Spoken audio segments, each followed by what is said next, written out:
the end. Are we live now? We will be in a sec. Is everybody familiar with Malort? Like, you guys know what that is? I don't know what Malure is. Have you ever played in Chicago? Yeah. Yes, a And couple you of know, times. so if you go into a bar in Chicago, I've never even been to Chicago, but I know if you go into a bar in Chicago, it's customary to have a shot of Malort because it's a Chicago thing. Okay. It is the most The Lord awful is like tasting liqueur.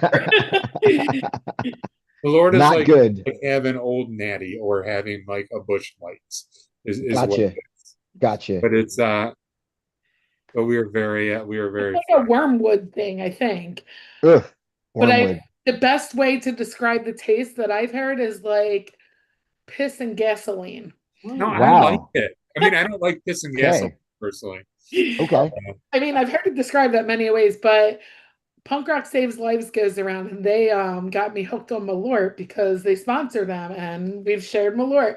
And at first it was like, whoa, I'm never doing that again. But it becomes like a not a tradition, but something customary that you just do. Wow. And it's grown on me. It's like every drink, the more you drink it, the more you're like, whoa, this isn't so bad, you know? Yeah.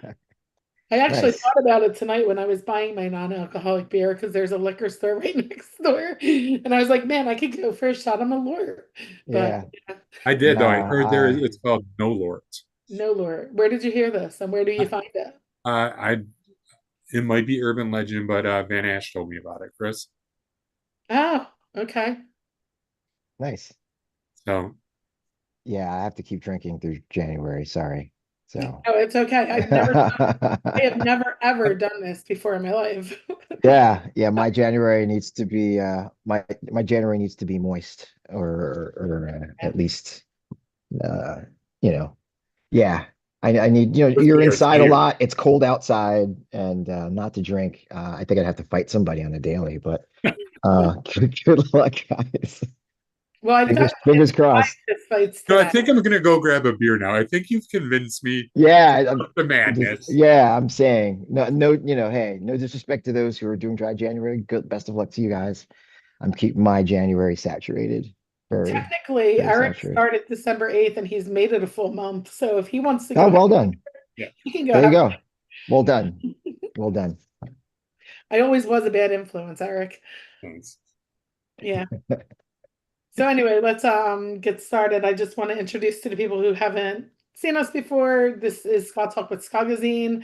We are taking on a new format for the year 2026 and hopefully continue with that going forward. And we're going to do all of our episodes live.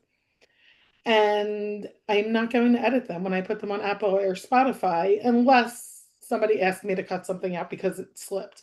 But I mean, it's already live at that point, so that's probably not going to happen. So here we are with our second episode of the year. We did a New Year team call on Monday with Matt Wixon, Jeff Davidson, and Benny Kapal. And tonight we're doing our second episode this week with the Phensic. Hey, Hey, what's going on? How's it going? good. Good. It's going well. Thanks for having us on, guys. Of course. Good to I see you mean, guys again, we at least talked about virtually. this in April and said we're going to have you on for a full episode when that album's ready, and here Yeah, we are. yeah, absolutely. No, thanks for having us. It's good to be on virtually. So Yeah. for those who can't read your names in little corners, who are you? Oh, right. I'm Roger Apollon Jr. And I do vocals and yeah, the Phensic. Now I'm Mark Wasserman, and I'm bass player in the Phensic. And there's two other guys, Greg Behan on drums and Rob Julian on guitar, and an assortment other of friends and family who play with us live as well. So yeah, that's it. But it's the four of us that write it. Awesome. Well, this isn't your first rodeo in Ska. No. So talk to us about your musical background. Like when did you fall in love with music and know this is what you were going to do? Was there something Oh, that triggered that early on, like a band or an album? I don't know, maybe a person? Yeah, Mark, you go first. yeah. I wrote a whole book about this actually. Mhm. Uh, yeah, I think for me, it was the specials, and it was all two tone. That was I call it a lightning bolt moment. I had a friend loan me the first specials album, and that sort of changed my life. I was 14 years old, And that was a door opener for all these other bands like the Beat and the Selector and Bad Manners. But then even beyond that, it was an opener for like reggae and Jamaican music in particular. And I went back and learned about rocksteady and original ska. So I spent most of my teens listening to this, and that was I'm sort of contemporary to those bands. I mean, I was 14 in 1979 when all these bands came out. So my whole life has been sort of colored by loving those bands and then wanting to play music that sort of sounded like that. Yeah, and for me, music's always been a part of my life. My parents are from Haiti, and we always had music, Haitian music, American music, Spanish music, anything that sounded good on the stereo.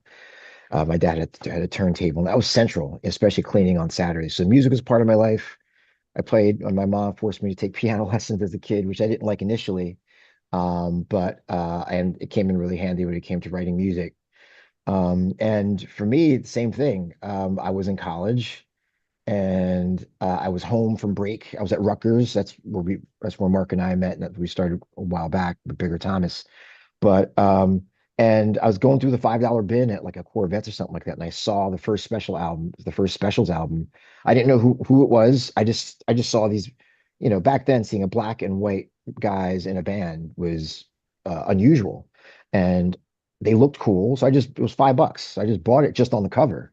And when I brought it home, it blew my mind. I never heard anything like it, and that was my beginning of the obsession with ska, Specials, English beat, etc. And this was, in the mid '80s when I was still at school. So yeah, and I still to this day, I still listen to music obsessively.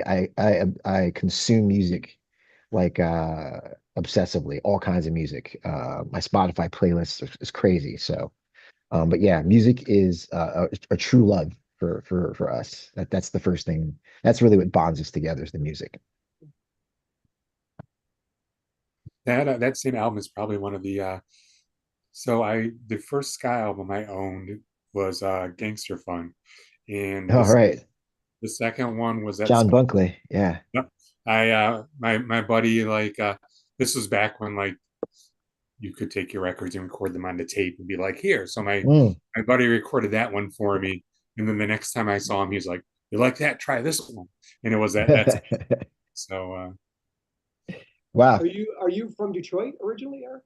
yeah. And actually I'm in Michigan right now. I Oh live wow, okay. Oh wow. Okay. Didn't know that. So I wrote this book called Ska Boom that came out in 2021. That was really a book about all of the original American ska bands, and one of the most fun chapters I had writing was about Gangster Fun, um, who were contemporaries of our first band, Bigger Thomas. And I remember going to the local record store in New Brunswick where we went to school and seeing that album and thinking like, holy shit, there's another band that looks like us. Right. And buying that first Gangster Fun album, being like, wow. So there are other bands, we were just in New York, but with no internet, we didn't know what was going on outside of our, little world. So to learn that there was a band in Detroit that was doing this was sort of mind blowing. And then we played in Detroit a couple of years ago, and we got to meet John and share all these cool stories with him. But it was really amazing to sort of to learn what we were doing contemporaneously to each other.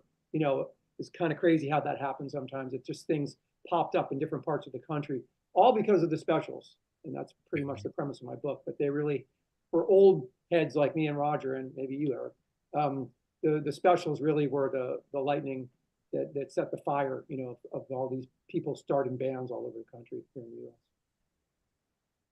Yeah, everybody has a different jumping off point, and I think the music in ska, especially, you can hear, and I'm not a fan of, waves, first wave, second wave, third wave, whatever, 14th wave, whatever we're in, but you can hear influences, right, of certain bands. When you hear a certain band, like, okay, you can hear, their jumping off point was, Real Big Fish or Sublime or whatever. You could always just kind of tell which which I kind of like about ska. I like the fact that it could still be, you know, something about the core of this music uh, grabs every generation. You would think by now that it would have died off, but it's still whatever, whoever's listening to it, whatever the jumping off point is, it's great to hear.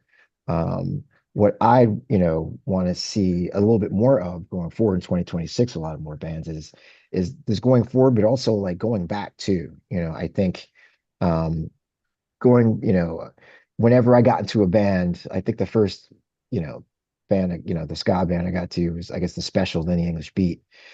Buying those first albums, I kept going forward. But before that, my favorite band was The Police. And I remember I got into them, I think right around the third or fourth album. And I remember, going to the record store and saying, what did their first album sound like? And going back and buying the first album, the second album to hear the evolution of how they got there. So it's always interesting to me to hear how a band gets to their certain point by going back in time too. So I mean, if you didn't know by now, Mark and I are music nerds, so we can talk about this all day. And You know, what I love is you both brought it up, and I remember back in my younger days too, like before streaming, like if you wanted like new music and you wanted something that was ska or something like that, like you just took the risk. You went to the record store and you were like, okay, these guys look cool. I'm gonna buy this album right? and see what it's like. Absolutely. Or you saw them on American Bandstand. You saw one song, or you heard one single on the radio. You're like, you know what? I like that one song. Let me see what the album's like. People forget. Back then when an album dropped for a band, you know, if it wasn't played on the radio, the song didn't. You didn't hear the song. So all these album cuts, that you didn't hear, that you only could hear when by purchasing the vinyl.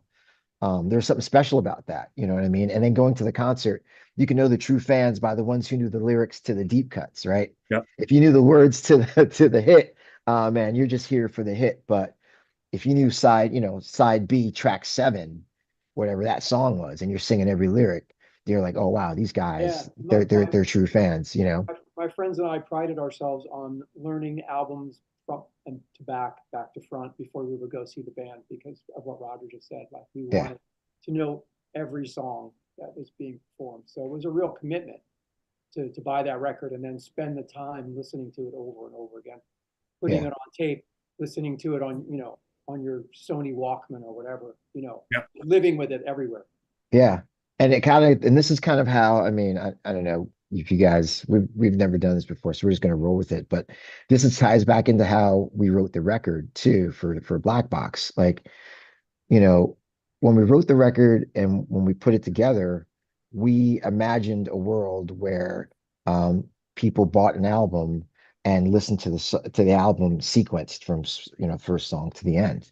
Um, because that's how we consume our music. I know people consume it a different way, but you know, that's kind of how we did it. It's an experience. We didn't want to write a record of and there are lots of ways to write records, right? There's and I'm not disparaging how people work, but the way we did it is what we wrote a whole bunch of songs over the course of a year and recorded them. And we felt like it told like a story. It was like it was it captured a moment in time of our lives when we were in the band together, doing music and playing these shows, and writing together, right?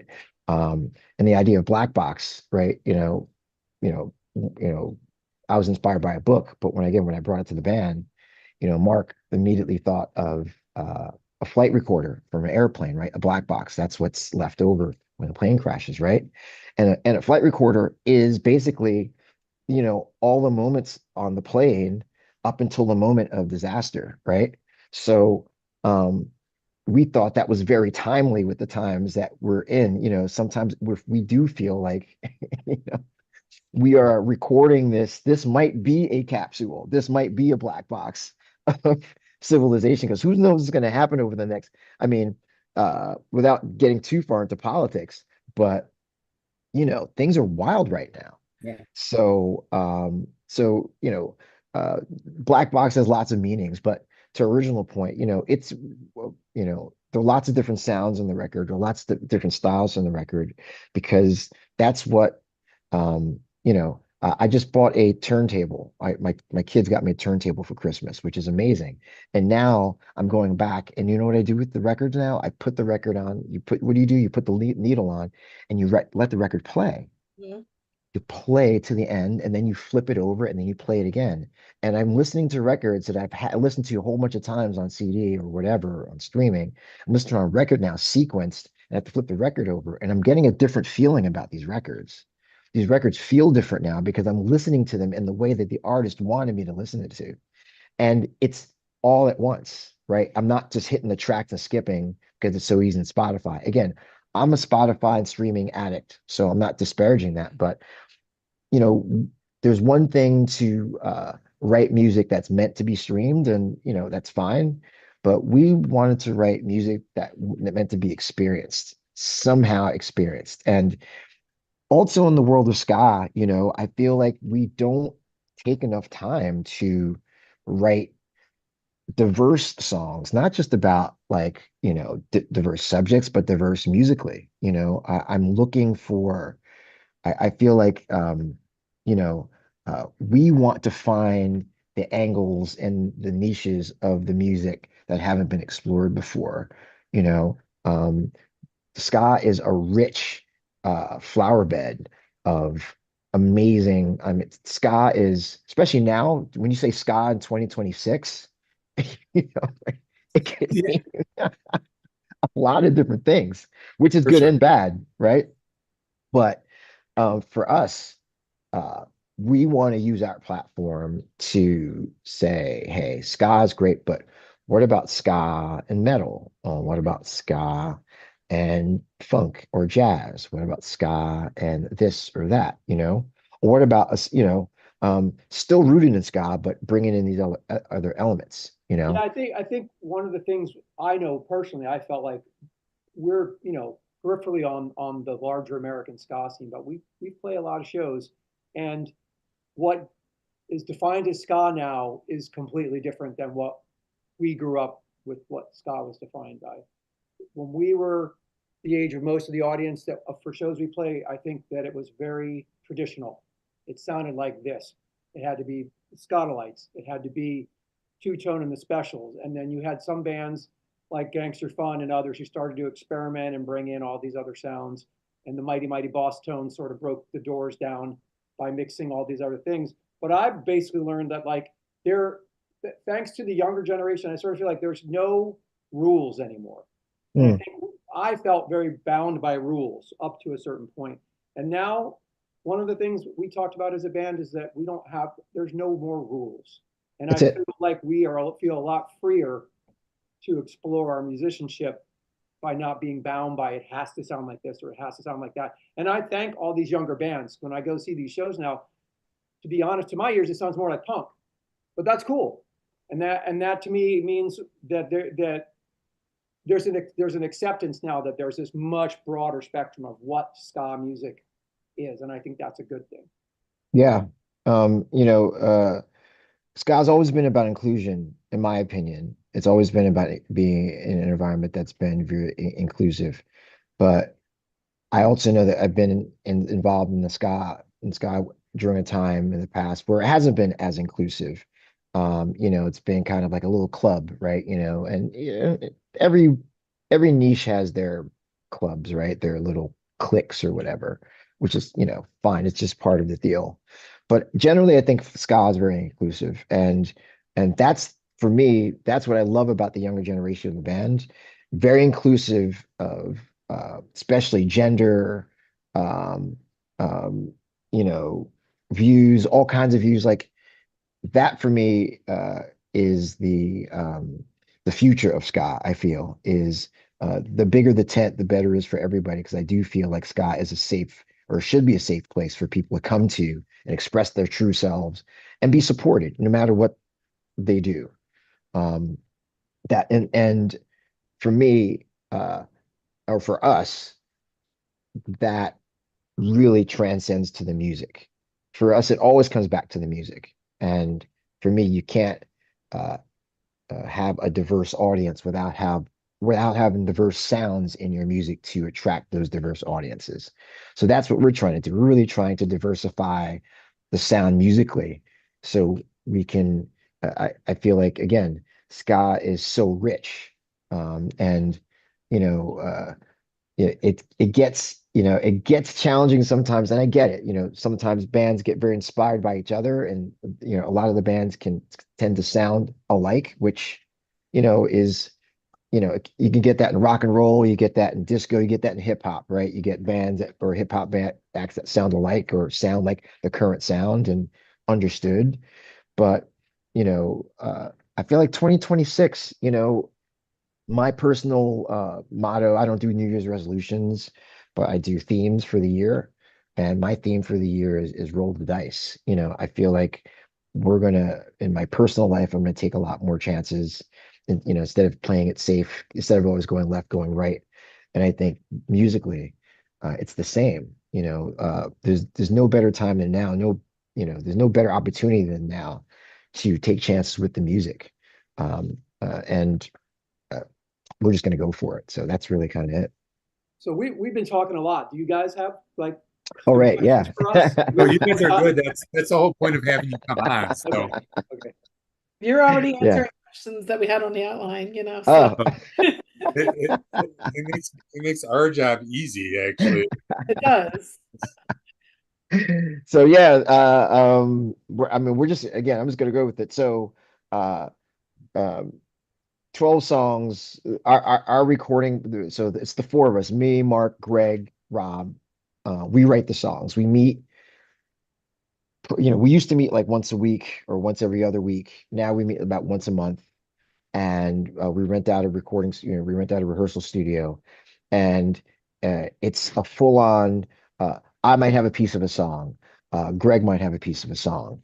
Mark might have some lyrics or a piece of a song. Rob might have a riff, and it all starts off with, "I got something," boom, and Rob starts playing or something, and then we jump in, and it's usually the music first. Once, and there are fits and starts. Some songs come together like boom. Some songs take a little bit of work, and with Black Box, the songs just came together literally. Just, whenever we had a session, it was never, we didn't have anything to do. There's always somebody had something to bring in.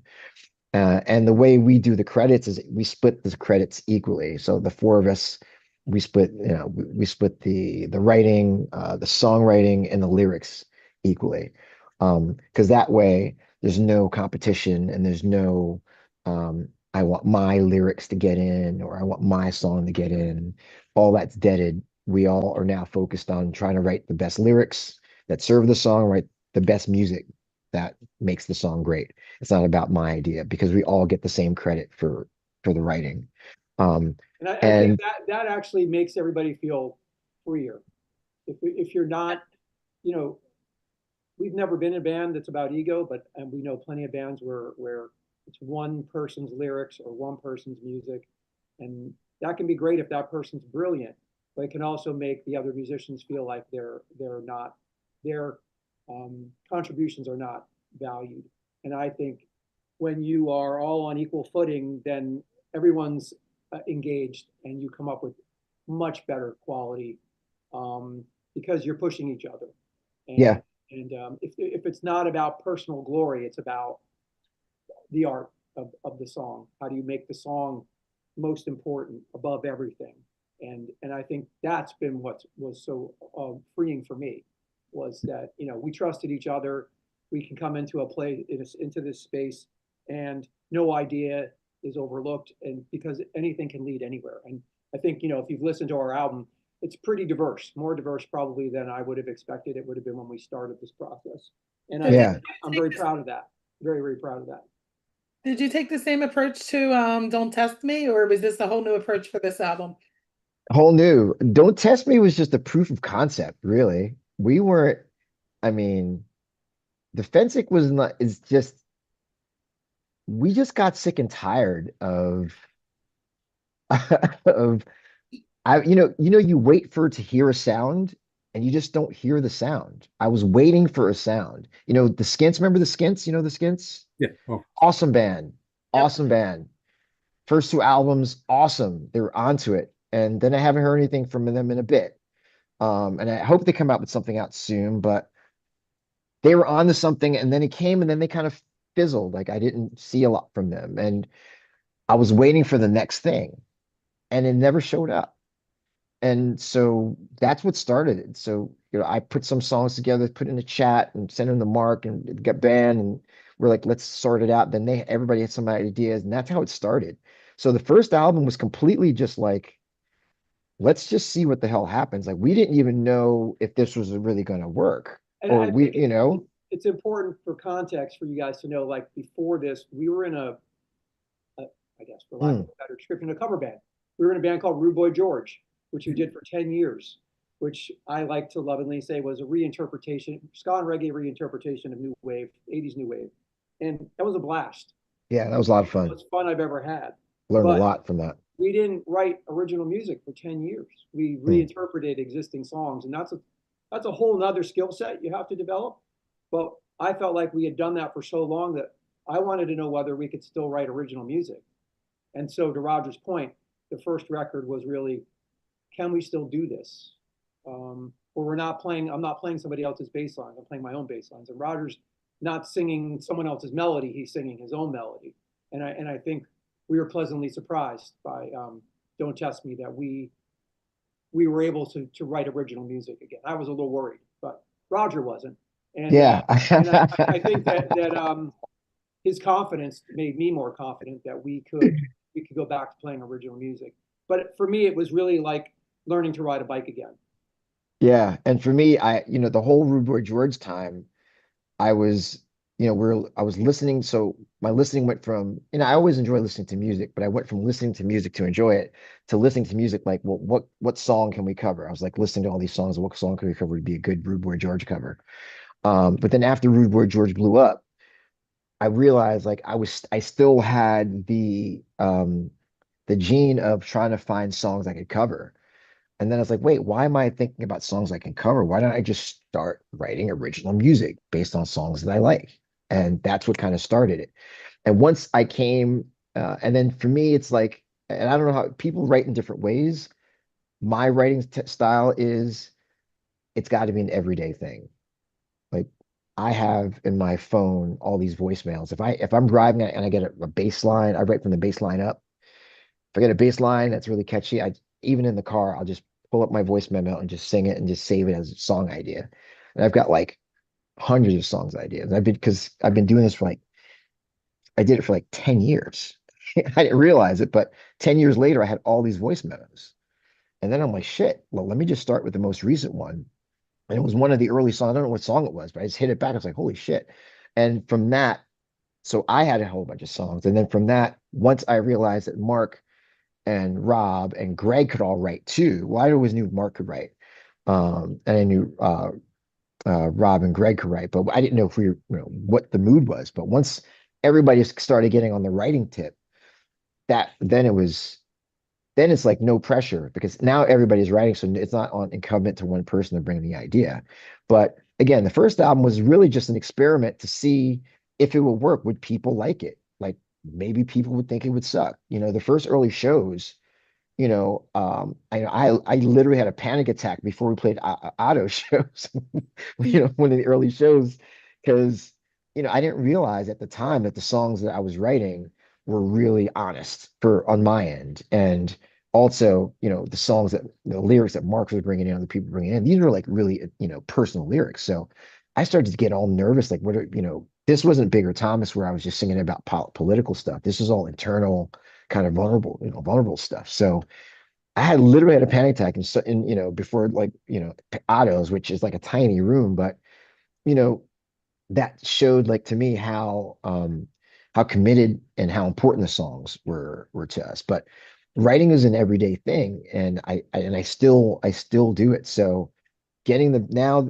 so album one was let's try this, test this shit out, whatever. We also, although we work with James Tacoma, he worked with us. We worked with him for over a decade because he recorded us for Rude Boy George and Heavensby and Bigger Thomas like for years. So he recorded and produced it. So by the time for the second album, he already knew what he already knew our style. He already knew kind of like how we record and how we work. So it was literally just like 4 songs at a time. We get 4 songs, we go into the studio, we do the rhythm section. That would take one day. All the instrumentation, all the tracks, percussion. I would play percussion. Greg would play percussion. Rob would play percussion. I all that would get done, and then I would go back, and then I would do all the vocal tracks in one session, and that would take me about like, depending on the songs and how I want to do it, that would take me like anywhere from like 4 to 5 hours, and that's it. And then James would start producing the songs, and then we sent the songs to get masters. Like we had a system. So the second album, like what you're hearing, is a refined version of year one. And that's one part. And also, we recorded the songs along the course of the year, and the way the songs are sequenced, they're not sequenced in how we recorded them, but there is a build, and you can definitely, for me, the later part of the album is it's a I feel like we're building on to the next album that we're doing because and you know thing number two that we learned is never stop writing, right? Like bands write an album and they tour and they stop writing to play out. But the smart bands just keep writing no matter what. Like Prince never stopped writing. David Bowie never stopped writing. All these guys never stopped writing. So we kept writing. We've got like 4 more songs that we're going to go into the studio to start record probably next month for the follow up to Black Box, right? Because we can't now just sit back and expect, you know, Black Box just to kind of, it's going to blow up and be whatever. It may or may not. That's all we do it. But we have more to record. Like we have to show everybody that, well, I feel like we have to show everybody that this is not just uh we're not just a gigging band. Like we like playing gigs. We record music and we release music. That's our focus. We're a studio band that records high quality ska, reggae, whatever you want to call it, and put that out. Like that's number one. And then whatever happens after that, awesome. Like we're playing some great festivals. That's great. But number one is the music. That's paramount because without that, because for me, here's how I view it. Otto's one day will not be around. All these places, clubs and venues come and go. But the only thing that stays is the music. That's the only thing will be the capsule. What did ska sound like in 2026? Did you release anything? Right? Because if you didn't, guess what? Your name's not going to be mentioned in that group of whatever happened in 2026. So, and number two, was it good? Does it stand the test of time? When I listen to it now, does it still sound as good as it did? And that's what we're trying to do. We're trying to make music that's going to sound good in 20 years, 30 years time. When I listen to Stevie Wonder, when I listen to Desmond Decker, when I listen to Bob Marley, when I listen to Steel Pulse, when I listen to Bad Manners, that stuff. When I listen to Dance Craze, that live album, Dance Craze, with Bad Manners and the specials and the English, listen to that. You hear the energy in that. That stuff still. If those bands played, you play that in the club now, that would kill the club. Those bands, you can hear the energy out. It comes right through the speakers. And so we're inspired to make music that when you hear it in 20 years time, you're like, holy shit, wow, these guys really, you know, they really put their focus in it. Yeah, And that's it. and one thing we really did that we really hadn't focused on much, and this is kind of technical for non-musicians, but there's this process called mastering. So when you record an album, you produce it, it's engineered, you get it to the best place it can be, you send it to someone who's a mastering engineer. And that's basically like putting a little bit of extra icing on the songs so that that person listens, that engineer listens to the songs and looks for ways to raise the bass here or the drums here so that you hear the hi-hat on the drums or you hear toms in a way you might not if you didn't do the mastering. And it's expensive, but I'll say this, it was worth every penny because when I listen to Black Box, you can hear the quality and the money that was invested in that mastering to me, hopefully to Roger's point, pays off because we'd like it to be an album that people go back and say not only were the songs really catchy and good and I can't get that one out of my ear, but it's just crisp and clear.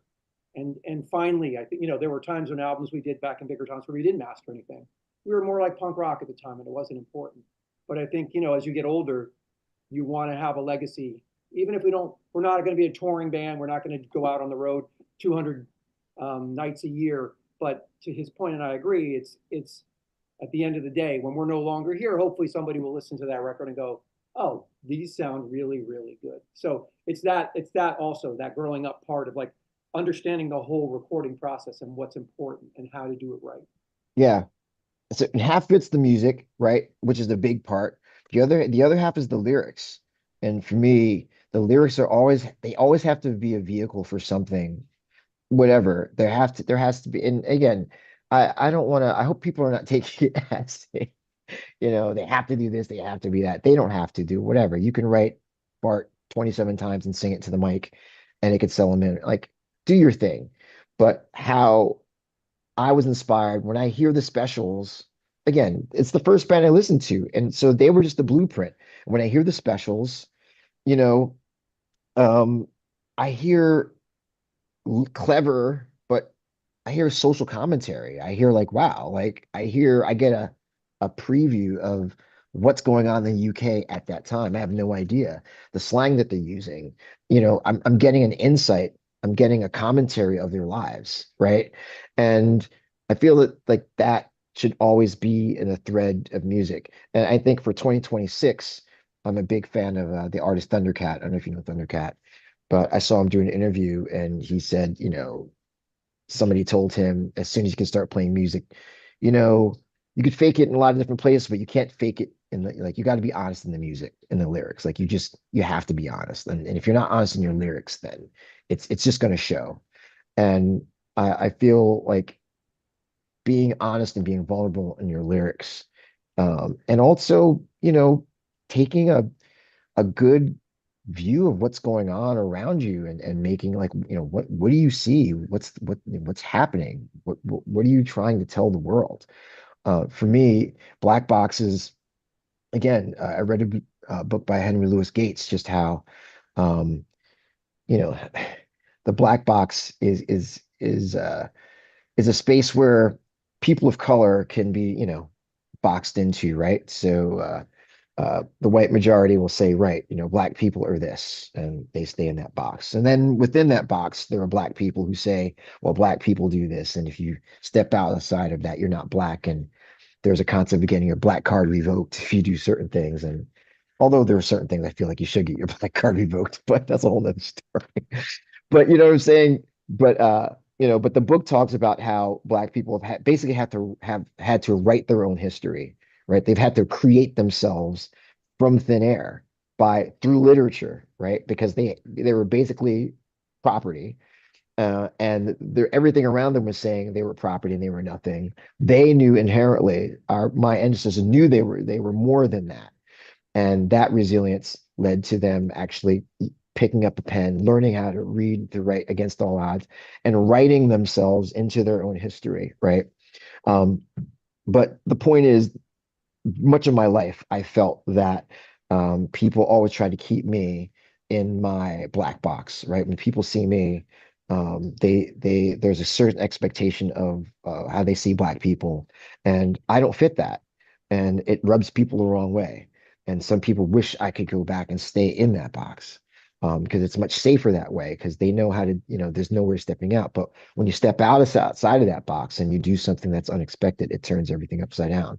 So that really that the concept really hit, because I just really feel like right now, again, I mentioned this before when we spoke at Broken Goblet. It's something that I hope the current ska scene will fix and work on, but the diversity within the scene is not as I think. I remember, like, when we started, it was a lot more diverse. I'll just say that. I just saw a lot more people of color involved in ska music on the stage and behind the scenes than I do now. Um, and that kind of also prompted me to feel, and I gotta say it sometimes, at shows, I do feel, as one of the few black people there, like, wow, is this happening all over again? I'm hoping it's not, and everybody I've talked to in the scene is super friendly and super like I don't, nobody's been racist or anything towards me, so I'm just putting that out there. But, you know, when you don't see a lot of other people that look like you do start to wonder what you're doing or where you are, right? And I call attention to it for the hope that, something will be done like about it. And I don't know what. Maybe it's just the awareness of it. But, Scott, again, without I see a lot of checkerboard at the shows, right? Everybody's wears checkerboards, but if you don't have the black square, it's all white. You know what I'm saying? You need the black square to make it two-tone, is what I'm saying. Yeah. So that's what I'm hoping. And not only looks wise, but music style too. That needs to be, black music styles still need to be represented through the music, the current music styles too, not old-fashioned ones. So this is what we're pushing for when we talk about diversity. It's not a condemnation of the scene. It's a, hey guys, like let's work on this. We can help you work on this. Like we can work on this together. This is something that I feel is going to add more to the scene because let's face it, you know, we need to diversify what's happening. It's not going to just be, if it's going to sustain, you're going to have to bring more people into the tent, is what I'm saying. So, Mark, you were Yeah, going to say something, sorry. I would say, building on what Roger said, we made a conscious effort to also incorporate themes of Jamaican culture and Caribbean culture into this record because, frankly, it's not something that we hear in the scene at all. Mm, As the scene has become more embracing of punk rock, we hear a lot of punk rock, but it's still ska, right? But we also want to pay respects to where the music comes from. So there are songs on here specifically that do that. There's a song, Kisses Teeth, which is for anybody who doesn't know, and Roger can speak more to this, in a minute, but that's a Caribbean cultural thing. When you show that you're unhappy about something or you feel disrespected, it's a sound that you make with your mouth. You suck on your teeth, basically. yeah. Do you want to Yeah. demonstrate? I, yeah, I can't do a good one, but it's like, it's like when somebody says something, you're like, get out of here, It's man. You it's don't basically like have it's basically a way of saying fuck you without saying fuck you, Yeah, right? right. But it's not something that we ever. You hear it in Jamaican and reggae culture, but you never hear it in the ska scene. And what was cool was that we married a song that's from a West Indian person's perspective with metal, which to me was like the greatest thing possible because we could have done it as a reggae song, but that would have been too Boring. pedestrian, boring. We married it to like our guitar player Rob, who was a metalhead growing up in the Dominican Republic of all places. He's just started to play these chords, and we were like, yes, this works. Same Yeah. thing. There's a song, Only Goth in Harlem. We have a friend named Oh yeah. Esquire. He's a great guy who did Checker what you guys Phil. were doing for many years in New York on cable access. And he had shared with me and all of us that he had been a goth. He was a black goth, right? Not something that many people are familiar with. The fact that the goth scene is diverse. When Mm, you think of a goth, you think of tall, white, goth, Swedish-looking woman with blonde hair and the face paint and all that. Lots of piercings and stuff.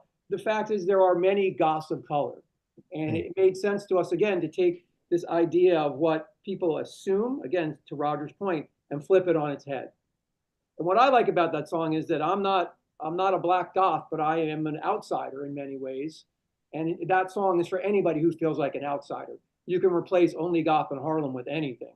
Yep. You know, only Yep. punk in Salt Lake, right? Or whatever. But the Yep. idea is that embracing of diversity, embracing of difference, and the sense of not feeling alone is important. And the other thing I'll say is that there's a song that Roger wrote that specifically spoke to me. You don't hear songs about ageism ever. And we have a song about ageism on this record called Trying to Write Me Off. And, when you reach a certain age, I'm not going to say how old I am, but when you reach a certain age, your employment opportunities begin to shrink and narrow. Yep. And despite how smart you are or whatever experience you've had or all the things that you've done, whether that's in the world of music or the world of business, people stop looking at you as being of value. And I think that to his point about being open and vulnerable, I think we're both fairly close in age. We both experienced this sense when you reach a certain age in your 50s that society and work doesn't need you anymore. Yep. And it's also applicable to music, that music is seen as a young person's game, but we as older musicians still have something to offer. And then the only other song I'll say that just stands out to me, actually, Roger, when singing it, made a woman cry. Is "Do It Oh yeah. Scared." Do you want to speak about that, Roger? Because to me, that's another song completely, not what I would have expected us to play. Sort of musically rooted, at least the drums and the bass are rooted in the Scotalites, but the rest of Yeah. it is like jazz and soul. But the lyrics are what get me, and hopefully other people will react to. Yeah, Do It Scared, that actually we did we made a woman one of the bands, lead singer of one of the early opening bands actually. She came up to me, said I made her cry. I was like, wow, really? And that was the show that actually had a panic attack before I got on stage. And the reason I went on stage is because of that song, because I wrote the song. I can't like write that song and chicken shit out the show. But you know, uh fear I don't know, read somewhere and I'm messing up the quote, but they talked about courage is not the lack of fear, but being afraid and still doing it anyway, right? That's what real courage is. And I think I had a poem like that on my fridge for weeks, and that really inspired me. And I felt like, so we were playing the show at Otto's and the woman came up to me and she's like, oh my gosh, I've been going through whatever, and that song really inspired me. And I just feel like, yeah, I wrote it because, man, you know, uh, it's hard out here, right? It's really hard out here. No matter what your situation is, I think we could all say, I'm sure there are some 1% people doing super well and everything's great, but for a lot of other people, even if there are people who are doing well financially, they've had personal tragedy happen. It's hard out here. And sometimes you get to feel like the good deeds that you do don't mean anything, and they go unnoticed. And you stop doing those things and you become a hardened person. And I felt like, you know what, those little things that you do, even though what you're going through is difficult, um, you know, they don't go unnoticed. Uh, you know, there are things that we have to do to move on with our lives, that or we have to make big decisions that we've been putting off because we fear of major change or we feel it may not work out.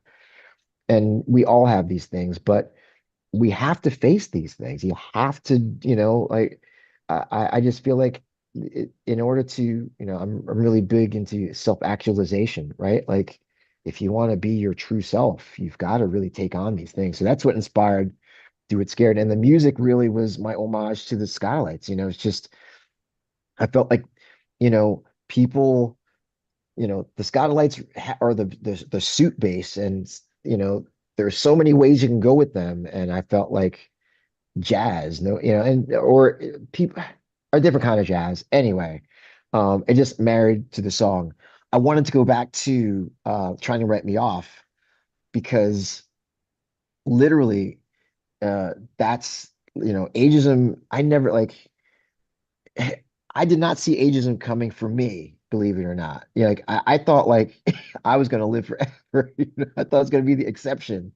And dealing with all the isms, for me, ageism really pisses me off because it's like, really, like this is the last. This is what you got for me before I die. You got this bullshit for me. But when I look around me, I don't see myself diminished. I don't see myself any less than a 25-year-old. I don't see myself as less than. Other people do, clearly, but I don't.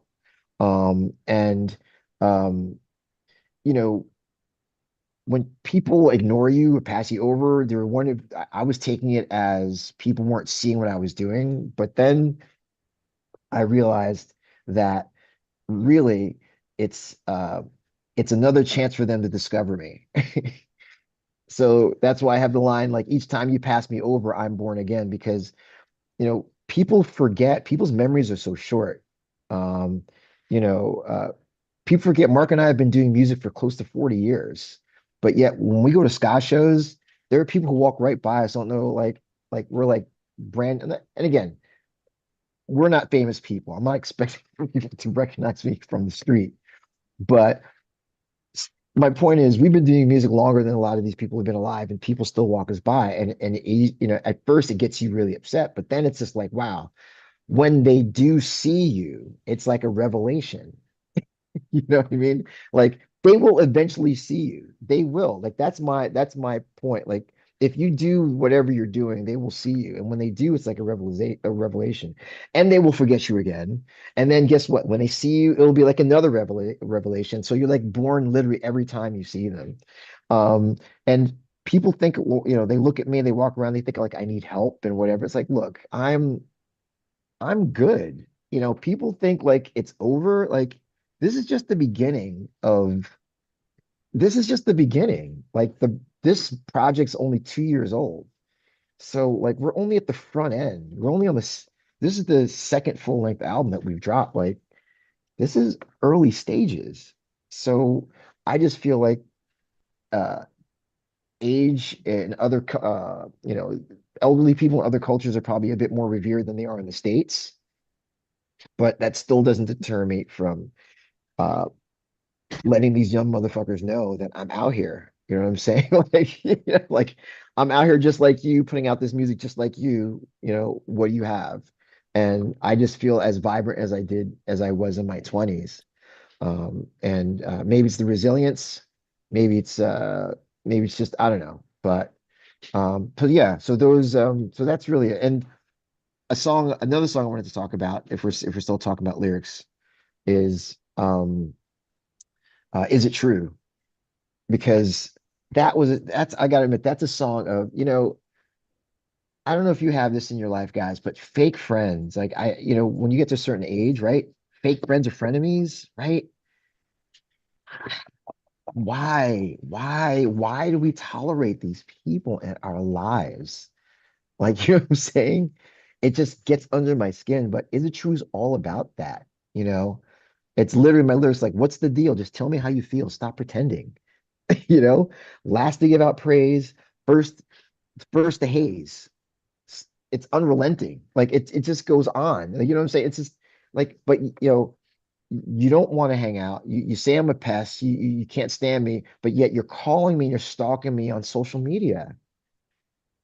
It's like I don't understand. I don't understand that energy. I really don't understand that energy. So is it true? Every time I sing it, it's like a punching bag song. Like I exercise my demons. All those people that I have, I think most of those people are out of my life, but every once in a while I'll think about them again and I punch them virtually in the face all over again with that song.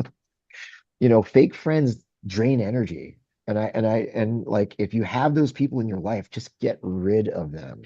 You know, jealousy is and envy or or hate or whatever attracts people to you. But you know, that negative friend energy, it just I hate that. So Yeah, I yeah. think for me this is like an album that would probably appeal to people in middle age or late middle age. And we're both I Gen hope Xers, like we're OG Gen Xers, right? So, some um, young people get into this, man. Damn, we're not that old. but as a Gen Xer, you know, we you know all the tropes about us are generally true.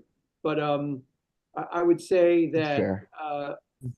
resilience and getting knocked down and getting back up again. I mean, as Mm. cheesy and corny as that sounds, when you get to be our age, it's true. And I'm glad that some of these songs capture that sense because, like Roger said, for me, ageism, I like to liken it to being mugged. Like I was walking along and somebody just came up from Oh behind yeah. me and smacked me on the head, and I went down, and I've been Yep. trying to get back up and figure Word. out what the fuck just happened. That's Um, it. but that's a motif for life in general right now. I think we're all like walking around a lot of time thinking, what the fuck is going on? Um, and the one thing I'll say also, you know, the beautiful thing about being in a band, it's another family, which comes with everything that comes with being in a family. But more than anything, this idea of having a sense of community, whatever, however you find community. And I think, Jess, you've been great at building community through ska music. I see everything that you post. That's the beautiful thing about ska, and that's the beautiful thing about being in a ska band is the sense of community.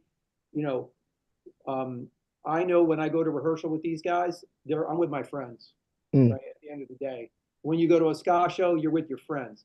What's great about going to like this is not Croydon Festival. I always liken it to like being at a high school reunion. You go there and you see people you haven't seen in a while, and you all are happy to be there. And for a couple of days, you can block out whatever hardships you're dealing with or whatever terrible things are going on in the world. And at the end of the day, the making of music with Roger and Greg and Rob is really about just being exercising our ability to be creative. And you guys are exercising your creativity with this ska and all that. It's just that's the beautiful thing to me about the ska scene or music scene in general, but ska in particular is I'm always impressed with the DIY creativity, and I think this record is also just an attempt. It's our offering to the community. Hey, hopefully you like some of what's on here. Hopefully it'll move you to come see us play, and we want to keep doing it for you. That's the gratitude, I guess, is where I'm going with this. Is that it's about gratitude for me at this point in my age. I'm grateful that I get to still play music. I'm grateful that you guys want to talk to us. I'm grateful that Roger wants to sing some lyrics that I write for him, and I'm sure he's grateful that I'm playing music that he's written. And that's ultimately at the end of the day, when we're all gone, that's what it's all about. Yeah, it took us a while to get to this point where uh the focus is music. It's being in a band, especially DIY, you have to wear all these different hats. You have to write the music, you have to promote the music, you've got to make the t-shirts, you've got to do the interview. There's so many things you have to do that get involved in getting out there and being in the scene, which we fully understand and we've done for over 3 decades. So understood and don't regret it. And it's part of it. But my, and I can only speak for myself, when I was doing all that, I really put the focus into that. Like, yeah, writing and the recording music was important, but for me, I really focused on the shows. I really focused on playing out, really focused on being seen. Because, I really love the live performance. And it's through the Phensic where I've learned to love the other side of the music, which is focusing on making the music the best that it can and and letting the shows come after that. It's been more satisfying for me because I believe that the shows are an outgrowth of the music as opposed to what I was trying to do before was trying to make the shows be the focus of writing the music to get shows. You know what I'm saying? And there's nothing wrong with that. But for me, I wasn't happy, and I think that's probably what led us to kind of switch to like, what, how can we make the music the best? It helps when you have people that you trust. It helps when you can be your real, true, honest, and authentic self in a rehearsal. So you're not trying to be somebody or trying to impress people. So that helps. It helps, really double helps when you have a team, you have somebody who knows how you record, or an engineer, people who know how to master, that helps too. But again, I'll say it once, I'll say it a million times. The art is, for me, is the creation of the music. That is the art. When we write the song, the four of us in a room, and whatever we write is completed, that is the art. That is the beginning and the end. And then the stuff that we do to support that, we put it out there. We work hard to make sure we dot our I's and cross our T's to promote too. Like, we're not going to be lazy about that too. So we make sure that we, do interviews and, do all the things we need to do to put ourselves in position to get shows. We're not going to sit here and just like say we're not, we don't want to play shows. We actually do want to play shows, but we're going to set ourselves in the, get our streaming and all that together. But that's it. Now for us, the focus is rehearsing for the shows we have coming up this year, which is Otto's next month and Scottish Dave's in April and Croydon in April as well, and Pioneer Ska Festival in July. So make sure we're like on point for that. But writing the new album and writing and recording the next album, that's the focus. That's really it.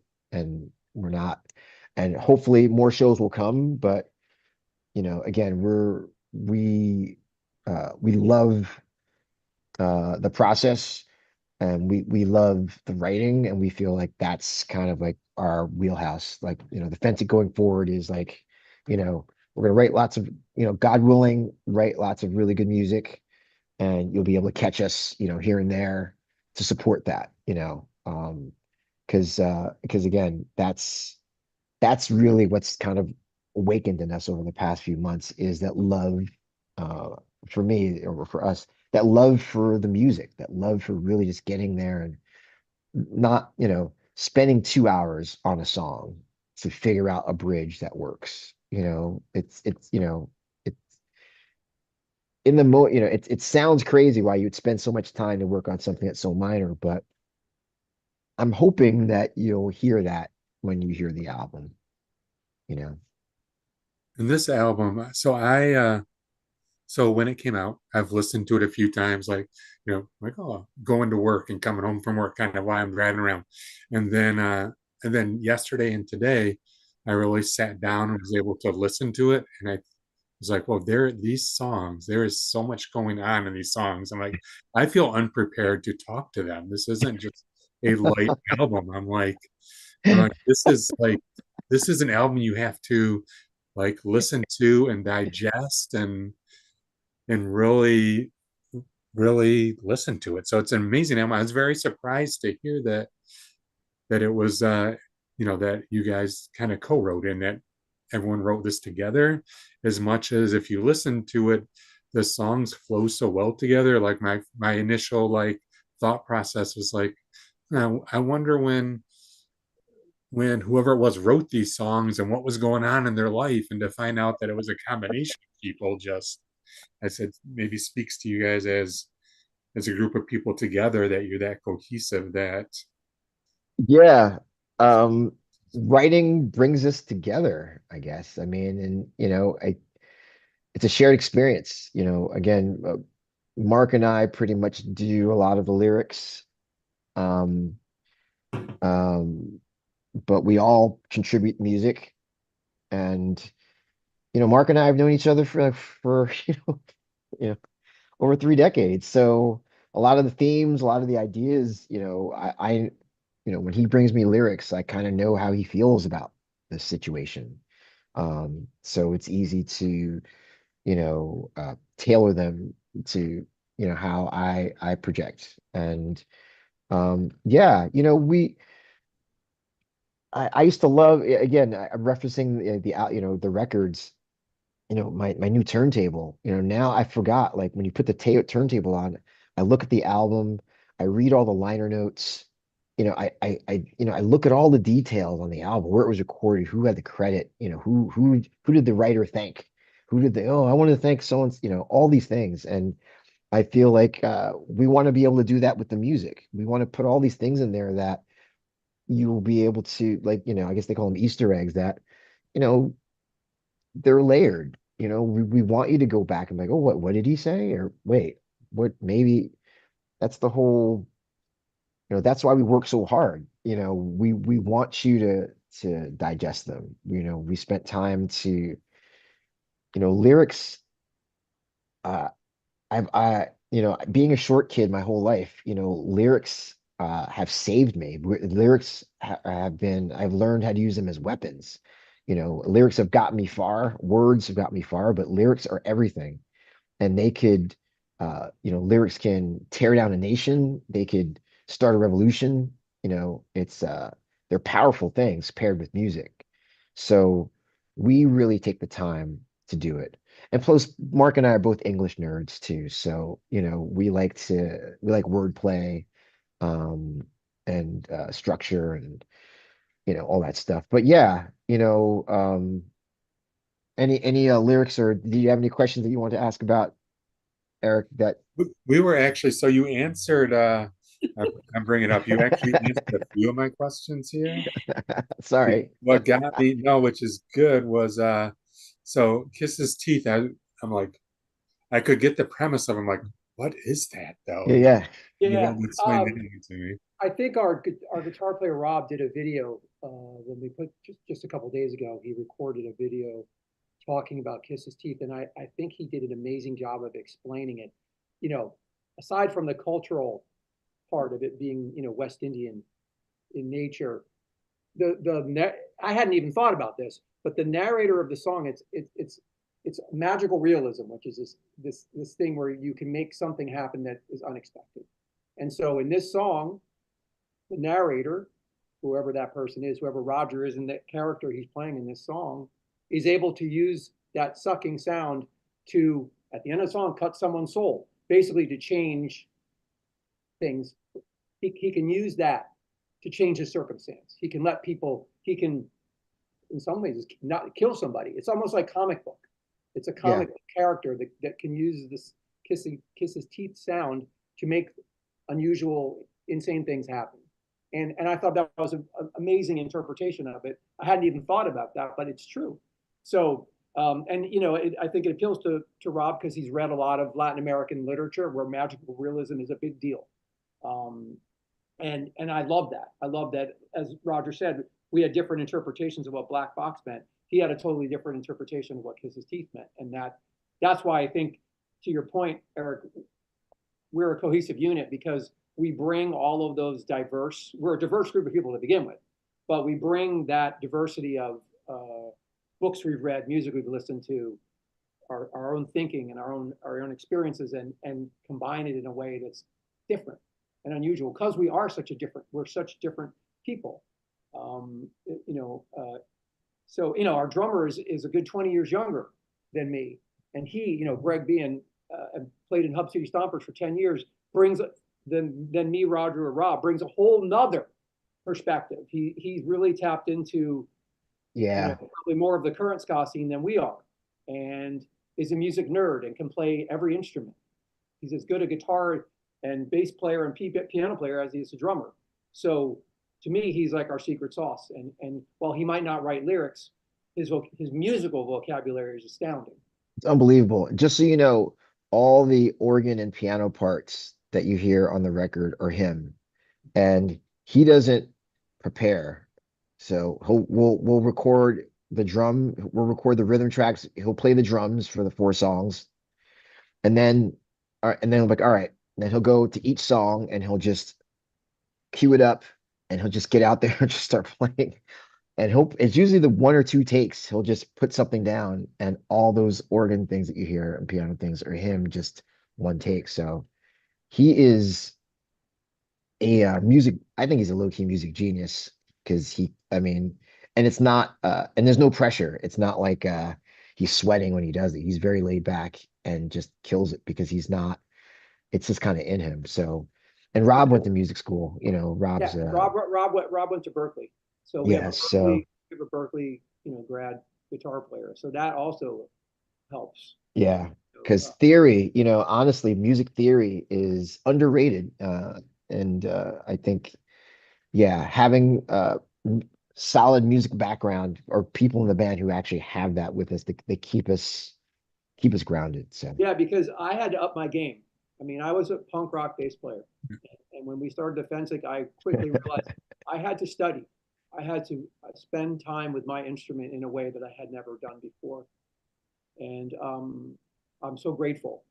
Nobody pushed me. I pushed myself, but I wanted to be able to understand some of the things that I had ignored for a long time. Yeah.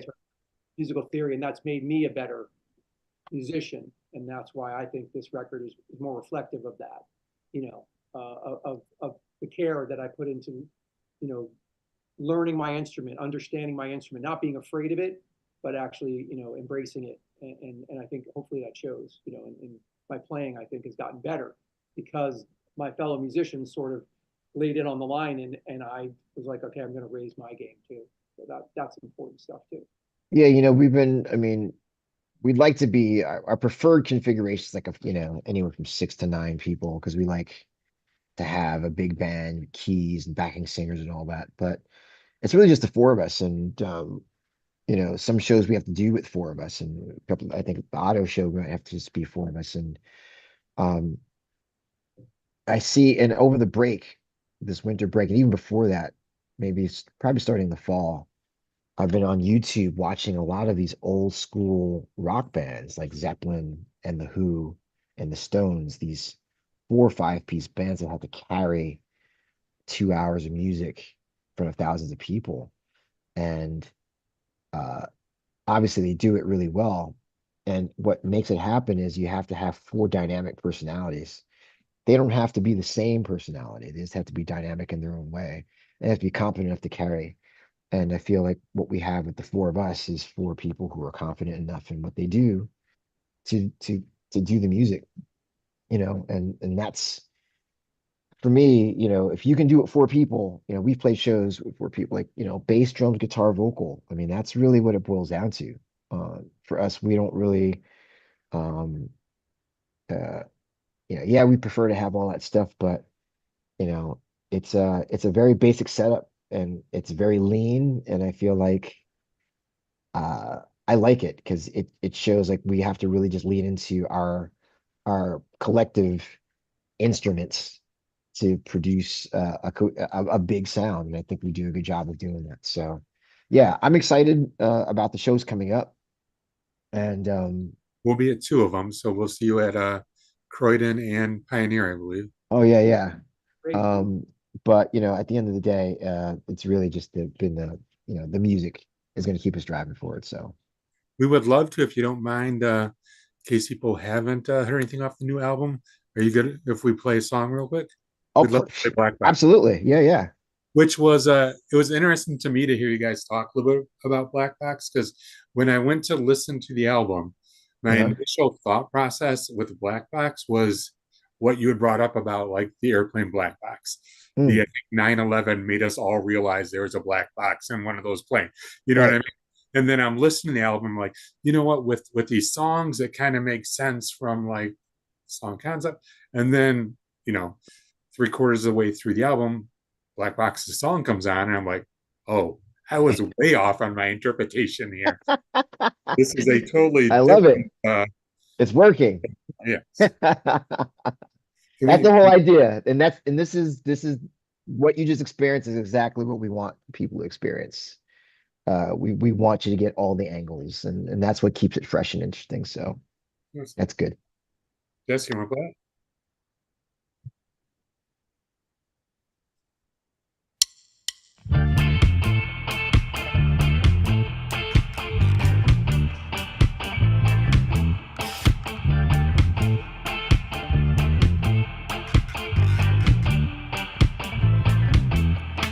Living in a box made by someone else. Living in a box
Yeah, I want to just make sure we mention some of the other musicians who helped us, make this record. Meg Howe, who you heard doing backing vocals there with Roger, who we were in Rude Boy George with for a long time, and Hmm. then this great musician Honey Child Coleman, who we've always had a mutual appreciation society with. She did this Heavens Be record with us a couple years ago, and then we asked her to be a satellite musician with us, and she and Meg brought a tremendous amount to the record in giving, you hear not just Roger's voice, but you also hear these other voices behind him that I think just make it a richer vocal overall. Yeah, it was a blessing to have friends who know how to sing. And so going to the studio, and again, normally I do my leads and then I record stem vocals for them to sing over, and then they go in and they do their thing. And it's always fun working with them because we've worked with them for a long time. And yeah, they add a little extra little something when you have a couple of backing singers. So Megan Carolyn, much love. They're awesome. And since I have you guys here, can I ask you about one other song on the? Yeah, ask me as many as you want. All right, very good. So, Sleep for Dinner. Tell me about that song. Yeah, Sleep for Dinner.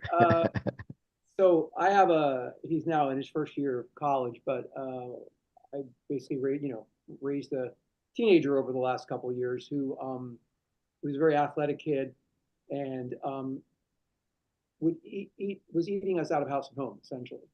Um, uh, and he came home one night and we didn't.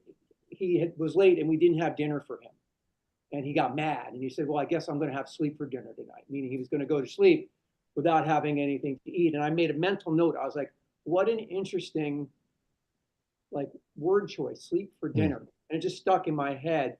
So I wrote it more.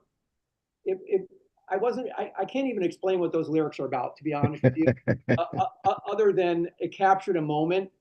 Just sat down and wrote them. I don't know where they came from. I don't know exactly what they mean, but I like the way that Roger interprets them, and I love that Greg came up with these sound effects to he played almost a lullaby piano part on there that adds to the whole sense about sleep and dreaming, and this kind of spooky sort of, I don't even know what that sound is. I don't even remember how we got that sound. Um, uh, Used a uh, keyboard that had some kind of like theremin setting on yes, it. So but yeah, I like that Greg was able. I was so inarticulate about what I was trying for, but he knew it innately, and he's like, I think I know what to do, and he just sort of absorbed the lyrics and said, it's this kind of fucked up lullaby, right? And I'm like, yes, it's like a fucked up lullaby. yeah, and so the writing it takes lots of different forms, but I think for this song, Mark had the lyrics all kind of written out, and they were like long form, so there were a lot more words in them, and I was having trouble making them all fit, and I just started to strip the song down to like what is it, what's getting across, and for me, when I strip the song down, Sleep for Dinner is kind of like you know same thing, like you had sleep for dinner, things are not going well, but then there's a point in time where you actually do get some sleep and everything's amazing. So that's kind of like the rough idea, but again, I like the way the songs, sometimes the songs are written to make sense. Sometimes the songs are written because the words sound good together. And this is one of those songs where the words they just sounded good together. When we said certain things, they just kind of, especially the chorus.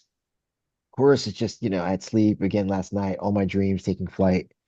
It just, uh, you know, the, we just like the way that we sang it because there were cool harmonies in it. We could have been singing, row, row, row your boat, gently down the stream.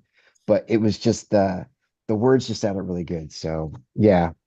Um And I also, it was Greg's idea, also the way the song ends. It's sort of this lullaby, and then suddenly it's like the alarm clock goes off and you're being woken up by the end Yeah. of the song because it gets almost metalish. Yeah.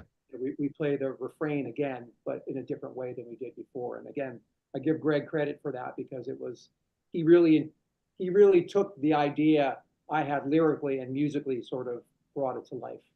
Yeah. Um, I want to talk about Very Strange. I don't know if you got to that song, but Yeah. Very Strange is basically I think we might have written that or recorded that one of the later songs we recorded toward the end of the year, but just basically, our commentary of just what's going on happening in the world right now. It's just how low, I mean, the chorus is how low do we have to go to know that we all have got to change? Because it all seems very strange. It's just like, how much lower do we need to go to know that things we have to do things differently? And every fall is, every 4 years, the autumn is wild with the bullshit. Like every 4 years, it's just everybody's riled up over some bullshit. And it doesn't really, and again, I'm not going to delve in the world of politics too deeply here, but you know, uh, it's it doesn't take a rocket scientist to realize that things are not going great and things need to be adjusted. I don't know what the answer is because you know I ran my race when it comes to that. Like I marched and what all that's like. Look, like I protested, I did all this stuff. Like that's a young man's game, right? So I don't know what my kids or whatever going to do. Um, I've got my way of fighting it, and my way of fighting it is to write music. Um, but I just feel like, it's it's not looking good for the home team generally. No. That's how I feel. It's not looking good for the home team. And I know it's looked like this in the past. I know in the 60s with the Cuban Missile Crisis and civil rights and killing American students on college campuses and Vietnam War. Like I know it was crazy back then too. People thought the war was going to end back then, and it didn't. Um, it just feels different now. I just feel the stakes are higher. I feel like I don't know if there was the specter of environmental um, change back in the 70s and 60s. I don't know if that was as prominent as it is now. I feel like there's a lot on, and you know, so yeah, it's I'm hoping the bridge or the chorus we have is we got to change the way we feel about each other because everybody's your sister or your brother, and that's really it. Like you know, I'm not saying you got to love people, you got to like have them over your house and raise their kids together. I'm just saying that this current setup is not sustainable. Mhm. Um, so dot dot dot, right? So yeah, I was not going to note that lyric too. So and say you have I mean, the answer is we need to change the way we feel about each other, which yeah, is a hard, it's simple to say and hard as we seem to. yeah. It is, but it's. I mean, for me, uh, I'm not going to sit here and say that. I think we're all mature enough to know that let's change tomorrow and hold hands. Like that's not really possible. I feel when I say change, I think one th pick one thing. Like I think one thing, if you can go 1 inch closer, to something that you were, what's the atomic habits book, 1% better per day, right? If you do what's 1% something 1% you could do that could make your day better for your neighbor or move the cause for unity or whatever better forward. It doesn't have to be a big gesture. I think big gestures, in my opinion, are overrated. I think smaller gestures are a lot more powerful. And I think starting with feeling, looking at your neighbor a different way or saying, hey, you know what, maybe this person isn't X or Y or Z.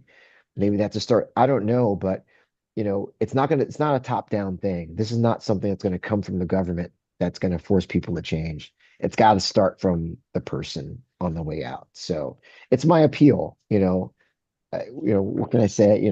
when I used to date, when you talk to girls, you got to shoot your shot, right? If you get shot down, you get shot down. But at least I shot my shot. And I feel like a lot of this stuff on the album, I'm shooting my shot. We're shooting our shot. We're making our appeal to what we think people should do, whether they heed it or not, whatever. But you can't say that we didn't say it, right? Well, you never said we should look. Well, I did. So, so that's it. I don't know. But yeah, that's again, I don't know what the answer is because I'm clearly, I'm old enough to know that I don't know anything. I'll just say that. When at my 20s, I knew a few things. My 30s, I knew everything. My 40s, I knew a little bit less. My 50s, I don't know. I don't know shit.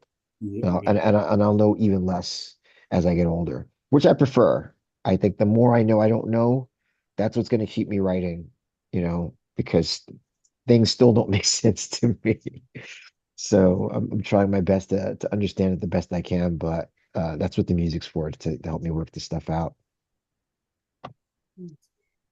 Speaking of music, what are you guys listening to besides Black Box nowadays? What's on heavy rotation on your Wow. iTunes or on your Spotify list or Yeah.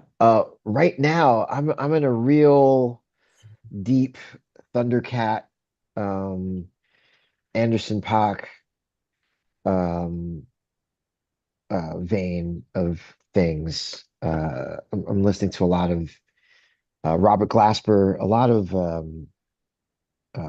I guess what they would call alternative R&B, Erica Badu, a lot of that. That's what's been inspiring me, and that's I really want to add. I think that's a sound that's missing in ska, and I'm trying to add that into ska actually. So that's been on my heavy rotation a lot, and a lot of, and then also a lot of Brazilian samba, um, Gilberto Gil, uh, um, Astro Gilberto, stuff like that. Um, I've been yeah. listening to a lot of Grace Jones. Um, Oh, nice. her albums that were recorded in Compass Point Studio. She did 3 albums there in like 3 straight years. The Mm, musicianship on there is amazing, and to me, it's like a blueprint for future Phensic sound that I would like to go in. I love TV on the radio, so I go on a lot of TV on the radio, deep dives. I listen to a lot of Radiohead. mm.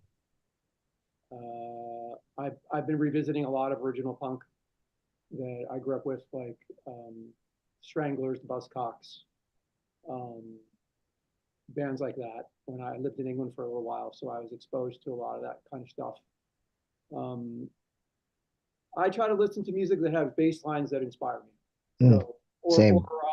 creativity that breaks out of what the norm is, right? Grace Jones was a disco diva, and then she went down to the Bahamas and became like this new wave reggae dub siren, which is kind of amazing.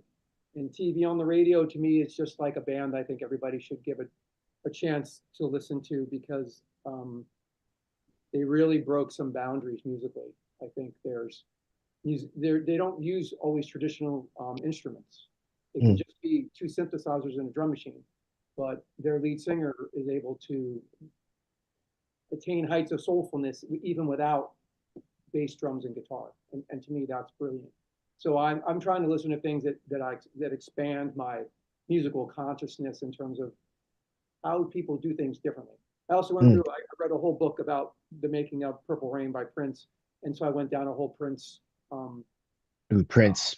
hole, dark hole, where I just listened to a lot of the B sides and stuff that wasn't weren't big hits.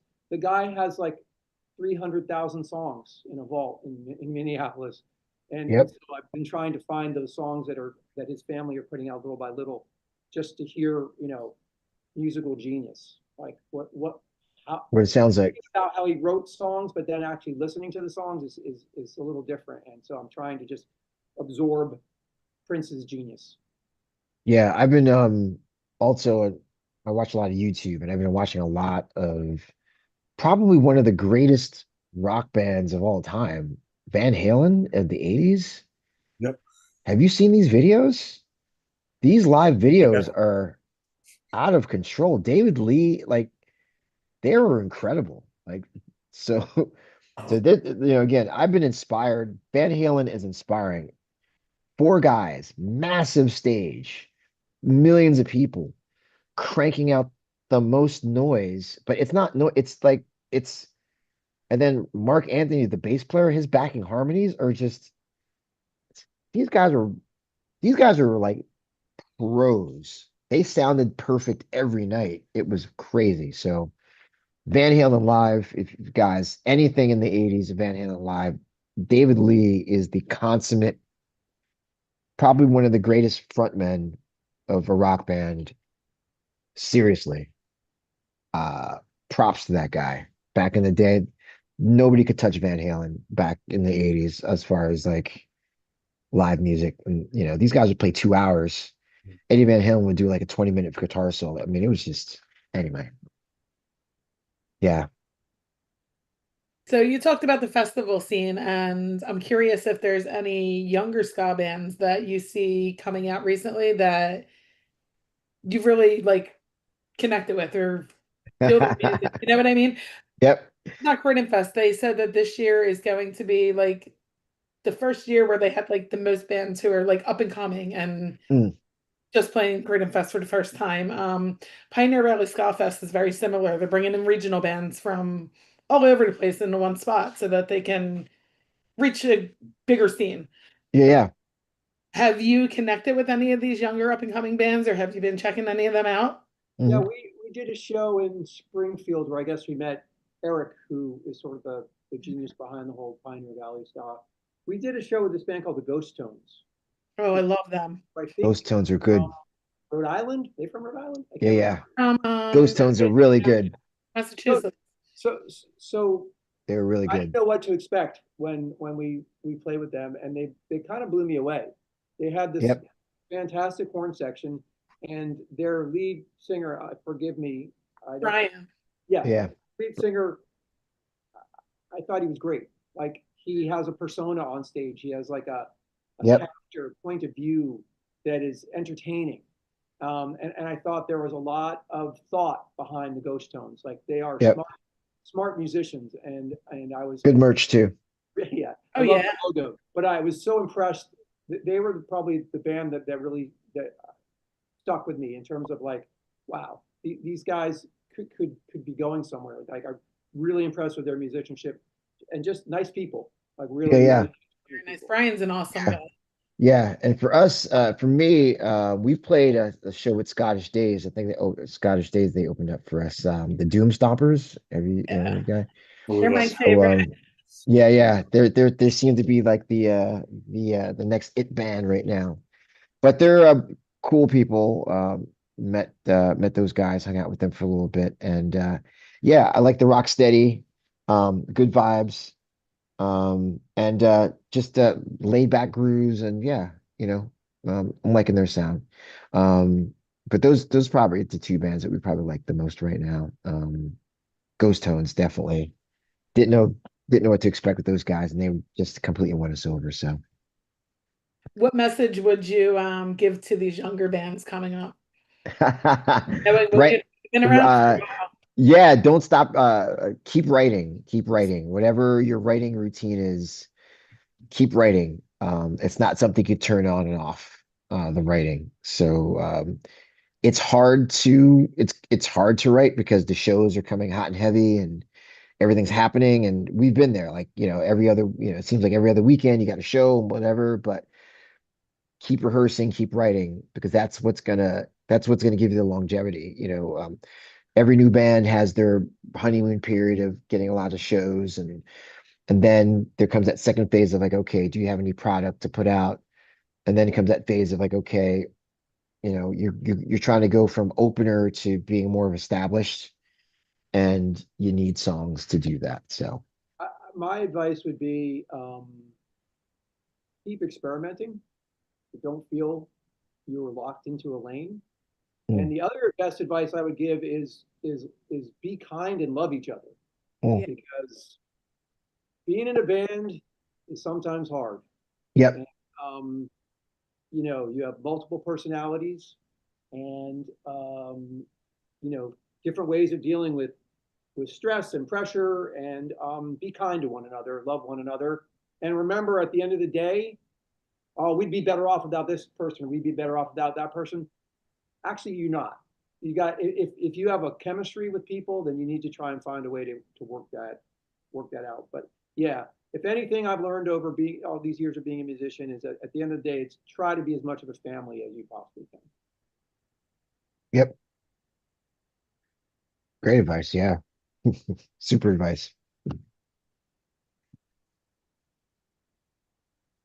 You guys, Anything? so you guys have your new album. Anything else you want to, where can people find you? What else do you have? So we can, you can find us on all this, you can find Black Box on all the streaming platforms, whatever your, you know, Spotify, Apple, Amazon, so on and so forth. We're on Instagram, we're on Facebook. I think one of the things that we've talked about doing more this year is doing more video. And by that, I mean, we're going to try and do more live performance in our rehearsal studio, because the way we figure it at our age, that might be a better way to reach an audience that's not, for fun, you know, we can reach beyond geography. So it's not just a show in Clinton, Connecticut, or Poughkeepsie, New York, but if you can do it right, like, you know, live in the studio, then we can reach an audience in Mexico where we have a big following, or in Europe. So I think we're going to try and refine and keep writing good songs, and then try to make our music more available. The Yeah. live version of our music more available to people. Yeah. And all I'll say is, like, if you're on Spotify, wherever you are, whatever you consume your music, if you just hit a follow, you know, follow us on Spotify, follow us on wherever you follow your music. That really helps us get those streams out there. When you follow whatever new songs that come out, you'll get an automatic update set to you automatically. So yeah. But yeah, all the streaming, all the social media, find us, communicate. Yeah, we'd love to hear from you guys. Seriously. You know, we have a lot happening this year, and yeah, looking forward to it. Did I see that you'll also be putting this out on vinyl? Yes. Yes. Yes, we will have vinyl at Croydon. So Probably not at Croydon. not But, at Croydon? no. Really? It's going to take a lot longer than that. But No. yes, Really? in this calendar year, we will have vinyl for sure. I thought we'd have vinyl at Croydon. No? I think it's going to, not in the cards. Damn. There's Damn. been a lot of delays in the vinyl world. There has Yeah, been. yeah. Wow. Okay. Almost Never everything mind. we order, it's like, sorry, you're not going to have it on time. It's Get in Everybody line. wants vinyl now. Well, yeah, now they have a turntable. I get it. I get it. I didn't get it before, but I get it now. I'm a big vinyl collector. I like to have that physical media, and like you said, I like to go through it, and I do like to listen to an album from front to back, and it's the way it was designed to be listened to. So Yep, I forgot about it, but now I'm like, yep, I get it. Like now I'm literally every other day I'm like trying to find record stores near me. It's like it's expensive. any more vinyl. So I'm tired of like the 20 records I have already. So I'm like, shit, I need to get back to it. Even when I'm streaming, I tend to listen to full albums. My husband's the opposite. He'll put on like the essentials and he'll listen to the hits like you talked about. But Yeah. I like to listen to albums. Yeah, I do too. It's true. I used to listen to the hits on Spotify or skip through, but now on Spotify I'm actually going through and not randomizing the album, going from start to finish. So yeah, that's all do the turntable, which I don't mind. Well, I I don't look mind at forward to all. adding this one to my collection. I have your first one, don't I? No, is it a live album? What was the Yeah, the live album. Yeah, live that's the only one we have out there. Yeah, ECPC? exactly. So this will be our second bit of vinyl that we'll have out there. So yeah, should be Nice. good. Is there anything that you didn't cover that you want to get in? No, I think we got everything. I think we got Okay. it. Yeah. Thank you for having us. We really Yeah, appreciate no problem. No, you guys are great. Thank you for tolerating our rambling. Anytime. Oh, we've gone much longer than this. Really? Yes, yeah. Nah, 13 it's hours bad. was our longest, I think. How long? How many? No, I'm just exaggerating. I said Okay, I was 13 gonna say. hours. At 13, I was like, what? I may have slept through Yeah. that one if it was 13 at some point. I don't I know. was gonna say it's past my bedtime already, so Seriously, we'll get this up on Spotify and Apple. It will remain on YouTube. And once awesome. we get it up, we'll post again on social media and invite you to collaborate and all that. So Great. it'll be out there for people to hear. And yeah, Thank you so Awesome. much. We'll Well, see you at Thanks, guys. Thanks, next week. Jess. no Yes. problem. Anytime. All right. Thanks, Jess. Thanks, Eric. Appreciate you Have a guys. great night. Take care. We'll Yeah, see you you guys too. in April. Yep. See you. Bye. See ya. Yep. Bye.